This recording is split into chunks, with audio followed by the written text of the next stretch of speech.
Hey my dear family, welcome back to my new blog. सभी को राधे राधे, ओम नमः शिवाय।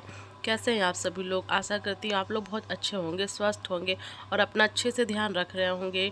तो जो लोग भी मेरे चैनल पे आज फर्स्ट बार विजिट कर रहे हैं, यानी जो लोग ये मेरा वीडियो पहली बार देख रहे हैं, तो उनको मैं बता दूँ कि मेरा नाम नेहा कुशवाहा है और मैं यूपी के देवरिया ज़िले से बिलोंग करती हूँ और मैं यूपी टेट और सी टेट की प्रिपरेशन कर रही हूँ। मैंने डीएलएड कर रखा है। मैं एक हाउसवाइफ हूँ, मेरी 2 बेटियाँ हैं और मैं एक जॉइंट फैमिली में रहती हूँ और मैं एक शिक्षक भर्ती की तैयारी कर रही हूँ। तो चलिए, तो आज की मैं अपनी ब्लॉगिंग का मतलब जो रूटीन है वो बताती हूँ। जैसे कि डेली के मेरा वही रूटीन है, सुबह 4 बजे उठना और 5:30 बजे तक अपना प्रैक्टिस सेट सॉल्व करना। उसके बाद से वही अपना नहाना धोना, किचन में जाना, खाना तैयार करना, फिर फैमिली वाले मतलब सब कोई खा लेता है, फिर झाड़ू पोछा बर्तन करना, नहाना, अपनी दोनों बेटियों को संभालना, उनको नहलाना, उनको खिलाना। उसके बाद कहीं जाके 10, 11, साढ़े 11 बजे मैं मतलब सारे कामों से फुर्सत पाती हूँ, तब मैं पढ़ने के लिए बैठती हूँ। तो अभी जब मैं पढ़ने बैठी हूँ तो बज रहे हैं दोपहर के 11। तभी मैं ये मेरी सी टेट की प्रैक्टिस बुक है। इसके पहले मैं यूपी टेट की तैयारी करती थी। जैसे कि आप मतलब मेरे प्रीवियस वीडियो में जो भी मेरा पिछला वीडियो उस पे आप लोगों ने यूपी टेट करके देखा होगा। तो अभी यूपी टेट को तो मतलब नोटिफिकेशन का कुछ अता पता ही नहीं है कि यूपी टेट कब होगा। और सी टेट का नोटिफिकेशन जैसे कि सबको पता है कि आउट हो चुका है, हमारे 8 फरवरी को सी टेट पड़ा है। तो मैं सोच रही थी कि मतलब यूपी टेट तो अपना देना ही देना है, उसकी तो तैयारी मैं कर ही रही हूँ। साथ साथ में थोड़ा सा मतलब पूरे दिन में जो मेरे पढ़ाई का रूटीन है उसमें से 1 या 1.5 घंटे मैं सी टेट को भी दूँ, मतलब ताकि मतलब इस साइड से है सी टेट, टारगेट तो यूपी टेट का है, लेकिन सी टेट को भी मैं साथ में अब लेके चल रही हूँ, जो कि 1 हफ्ते से मैंने अपने टाइम टेबल में इसको ऐड किया है सी टेट को। तो ये सी टेट की प्रीवियस ईयर है, जिसको मैं मतलब उसको मैं देख रही थी कि कैसे क्वेश्चंस आते हैं, कैसे क्या होता है, क्योंकि मुझे सी टेट के बारे में कोई नॉलेज नहीं है, क्योंकि मेरा फर्स्ट अटेम्प्ट रहेगा सी टेट।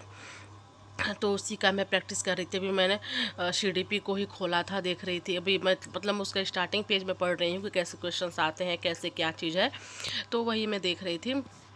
तो देखिए, जो लोग भी हमारे मतलब जो लोग भी शिक्षक भर्ती की तैयारी कर रहे हैं, तो जो टेट और सी टेट में कन्फ्यूज़न हो गया है, तो मेरा खुद का बहुत दिनों से ऐसे कन्फ्यूज़न था, लेकिन अब यूपी टेट का तो कुछ दूर दूर तक पता ही आता नहीं है। एक केवल डेट निकल गया है 29 और 30 जनवरी, पता नहीं होगा कि भी नहीं होगा, ये भी कंफर्म नहीं है। तो वैस मतलब कंफर्म हो या ना हो, मतलब वो तो आएगा, अपनी जगह ठीक है। लेकिन जब हमारा सी टेट क्लियर हो चुका है कि तो आएगा ही, इसका नोटिफिकेशन भी आउट हो चुका है। तो मेरा तो मतलब यही मानना है कि जब दोनों का सिलेबस सेम है, कुछ कुछ मतलब 20-25% मिलता जुलता है, तो थोड़ा सा 1-2 घंटे मैं सी टेट को भी दे दे रही हूँ। और इसका भी मैं मतलब मैं सी टेट को भी अटेम्प्ट करके देखूँगी कैसे क्या रहता है। तो चलिए तो उसकी मैं तैयारी कर रही थी। तो देखिए, हमारा जो जीवन है वो कठिनाइयों से भरा हुआ होता है। अभी मेरी 3-4 दिन से व्लॉगिंग नहीं आ रही थी, क्योंकि मुझे छठ वठ के बाद थोड़ा सा मतलब मेरा तबीयत बहुत डिस्टर्ब हो गया था और मुझे समय नहीं मिल पा रहा था। मेरी दोनों बेटियों का भी तबीयत थोड़ा ज़्यादा सा डिस्टर्ब था, बुखार वगैरह उन लोग को आ गया था, तो मुझे वीडियो बनाने का टाइम नहीं मिल पाता था। अभी भी मेरी आवाज़ से आप लोग को लग रहा होगा कभी मतलब सर्दी जुकाम अभी मेरा सही नहीं हुआ है। तो वही है कि जीवन में कितनी भी कठिनाइयाँ हैं, लेकिन हमारा जो लक्ष्य है उस पे हमारा पूरा फोकस होना चाहिए। तो आप लोग भी अगर सी टेट या यूपी टेट कर रहे हैं तो अपना पूरा फोकस अपने लक्ष्य पे ही रखिएगा। छोटी मोटी जो तबीयत वगैरह है तो हमें डिस्टर्ब करते ही करते हैं, तो लेकिन उसकी वजह से हमारी पढ़ाई नहीं डिस्टर्ब होनी चाहिए।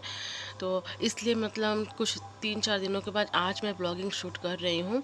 तो अभी मैं बज रहा 11:30, तो अब मैं पढ़ूँगी 12:30 या 1 बजे तक, क्योंकि अभी मेरी छोटी वाली बेटी सोई है। तो जब तक वो सोती है तब तक मैं कुछ कुछ पढ़ लेती हूँ, क्योंकि उसके उठने के बाद मतलब मुझे कॉपी पेन हाथ में लेना एक बहुत ही हो जाता है, क्योंकि मतलब वो कुछ भी टॉय से खेलती रहेगी, और जब मैं कॉपी पेन हाथ में लूँगी तो वो सारे टॉयज़ को फेंक के वो मेरे कॉपी पेन पे ही अटैक करती है, क्योंकि उसको वही चाहिए तो वही चाहिए। तो इसीलिए जब तक वो सोई रहती है कुछ कुछ मैं पढ़ लेती हूँ, फिर अपना वही स्टडी नाइट में अपना स्टडी करती हूँ, फिर अपना सुबह मॉर्निंग में स्टडी करती हूँ। क्योंकि वो मतलब जब वो सोई रहेगी या फिर मेरे पास नहीं रहेगी तभी मैं पढ़ पाती हूँ। जब वो पास रहती है तो मैं बिल्कुल भी नहीं पढ़ पाती। लेकिन यही है कि अपना वीडियो से जो प्रैक्टिस लाइव चलता रहता है, लाइव क्लासेस जो चलती हैं उसका प्रैक्टिस मैं करती रहती हूँ। तो अभी तो जैसे कि मैंने बताया कि मेरा 3-4 दिन से तबीयत बहुत ज़्यादा डिस्टर्ब था, तभी मैं कुछ नहीं कर पाई थी। बस वही हल्का-फुल्का कभी-कभी वीडियोज़ देख लेती थी, क्योंकि सर में इतना ज़्यादा दर्द रह रहा है ना कि मतलब ऐसे आँख खोल के ऐसा लगता है कि देखना नहीं बन रहा है। तो इसकी वजह से मेरी पढ़ाई और मेरी ब्लॉगिंग दोनों बहुत डिस्टर्ब हुई है। पर अभी मेरी थोड़ी सी तबीयत सही है, तो आज मैं शूट कर रही हूँ और आज मैं 1-2-3 घंटे पढ़ी भी। तो मैं सीडीपी का देख रही थी। सीडीपी में जैसे बहुत सारे मतलब जो पेडागोजी है उसमें जो क्वेश्चंस हैं मतलब वो बहुत ही मतलब दिमाग लगाने वाले क्वेश्चंस हैं। देखने में तो ज़्यादा हार्ड नहीं लग रहा है, लेकिन वो समझने वाले क्वेश्चंस हैं। अगर पैडागोजी को हम समझ लेते हैं ना, तो हमारा जो 150 का पेपर है उसमें से 90 नंबर तो हमारे पैडागोजी ही है। 30 नंबर तो है ही सीडीपी में, और अदर जो सब्जेक्ट है हमारे चारों, उसमें भी 15-15 नंबर के पैडागोजी भरे हुए हैं, जो कि केवल समझ पे है। अगर हम पैडागोजी को समझ लेते हैं, उसकी प्रक्रिया को क्या कह रहा है, बच्चों को कैसे संभालना है, बच्चों को कैसे मतलब एक जो बाल केंद्रित अवस्था है उस पे उसको कैसे हम लोग को उसके ऊपर काम करना है, ये चीज़ें हम समझ लेते हैं तो हमारा पेडागोजी बहुत ही आसान हो जाती है। तो वही सब मैं देख रही थी, क्योंकि कल रात को मैं 1-2 प्रीवियस ईयर वीडियो देखी थी वो यूट्यूब पे। तो उसके बाद से मैं अपने बुक पे लगी थी कि थोड़ा इसमें भी देख लूँ कैसे क्या है। तो उसको मैं देख रही थी। तो आप लोग भी अपनी जो सीटेट यूपी टेट की प्रिपरेशन कर रहे हैं उसको बहुत अच्छे तरीके से करिए। देखिए, यूपी टेट हो या सीटेट, जब पता है कि दोनों हम लोग के लिए ज़रूरी है तो हमें दोनों को टारगेट लेके चलना चाहिए। लेकिन हालांकि मेरा ज़्यादा फोकस यूपी पे है, क्योंकि मैं अदर जगह पे थोड़ा जॉब करना उतना उचित मतलब अपने लिए कंफर्टेबल नहीं समझती। मुझे यूपी में ही थोड़ा मतलब यूपी में ही अपने लिए क्या कहते हैं एक मौका देना था। लेकिन अभी यूपी टेट का तो वही है कि कुछ पता नहीं चल रहा है, लेकिन फिर भी पढ़ाई मेरी जारी है। और भाई सी टेट है तो उसको भी मैं कर ले रही हूँ। अगर फर्स्ट अटेम्प्ट में निकल जाता है तो बहुत अच्छी बात है, नहीं तो फिर नेक्स्ट ईयर में कोशिश करूँगी, क्योंकि ज़्यादा मैं सी टेट पर ध्यान नहीं दे रही, बस थोड़ा सा वही 1-1.5 घंटे पढ़ लूँगी दिन में जितना भी टाइम मिलता है। और बाकी टाइम मेरा यूपी टेट के लिए है, और बाकी जो समय बचता है मेरे बच्चे और पूरी फैमिली मतलब सारे घर की जिम्मेदारियाँ का सारा काम करना सब कुछ मेरे ऊपर ही रहता है। तो अभी मैं वही बताया कि 1:30 या 2 12:30 पौन 1 बजे तक मैं पढ़ूँगी। उसके बाद से फिर वही बच्चों को खिलाना नहलाना, उन लोग को फिर सुलाना, उनके साथ थोड़ा सा 10-5 मिनट खेलना। क्योंकि देखिए जो हमारे बच्चे हैं ना, मतलब इनका भी अगर बचपन चला जाएगा तो फिर वो वापस नहीं आएगा। तो मेरा यही मानना है कि दिन में 1-2 घंटे बच्चों के साथ खेलना ही चाहिए, क्योंकि वो मतलब उनकी भी इच्छा होती है कि मम्मी मेरे साथ खेले, मेरी बातों को सुने।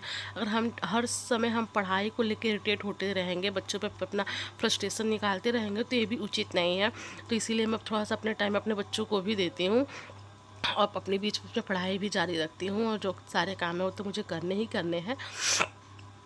तो अगर मेरी वीडियो आप लोग को अच्छी लगी हो तो please subscribe my channel and like, और जो भी कमेंट पे आप पूछना चाहते हैं आप पूछ सकते हैं, मैं उसका मतलब पूरी तरह से रिप्लाई करूँगी। तो देखिए, इतनी मोटी बुक है सीटेट की, इसमें मुझे लग रहा है कि 33 सेट्स हैं प्रीवियस ईयर के, तो उसको मैं सॉल्व कर रही हूँ। तो चलिए मिलते हैं नेक्स्ट ब्लॉग में, तब